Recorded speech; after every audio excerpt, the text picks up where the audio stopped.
இங்க ஒரு ஊர்ல திருவிழா நடந்துட்டு இருக்கும் போது பூசாரி சாமிக்கு பூஜை பண்ணலாம்னு சொல்லிட்டு தேங்காயை உடைக்கிறாரு. பார்த்தா அந்த தேங்காய் கருப்பா இருக்கு. அது மட்டும் இல்லாம அங்க ஒரு வினோதமான வயசானவரு எதையோ பார்த்து பயந்த மாதிரியே அந்த கோயில் கூட்டத்துக்குள்ள வராரு. வந்து அவர் எதையுமே கவனிக்காம ஸ்ட்ரைட்டா அந்த கோயில் கருவறைக்குள்ளேயே போயிட்டு அங்கேயே ரத்தம் கக்கி இறந்து போயிடுறாரு. அதை பார்த்து அந்த ஊர் மக்கள் எல்லாருமே ரொம்பவே பயந்து போயிடுறாங்க.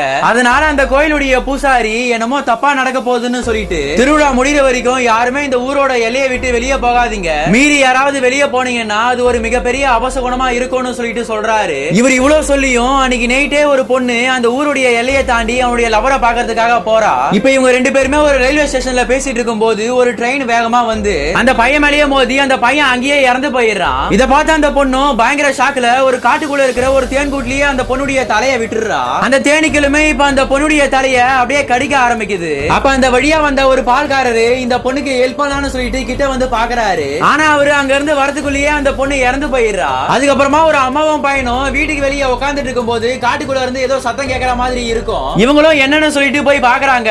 அப்ப அந்த பால்காரரு ஒரு கத்தி வச்சு அவருடைய கழுத்தையே அறுத்துக்கிறாரு. அதை பார்த்து இந்த அம்மாவும் பயங்கர ஷாக்ல அடுத்த நாள் வேலை செஞ்சுட்டு இருக்கும் போது வீட்டுல இருக்க ஒரு கோனூசி எடுத்து அவங்களுடைய தலையிலேயே குத்தி இறந்து போயிடுறாங்க.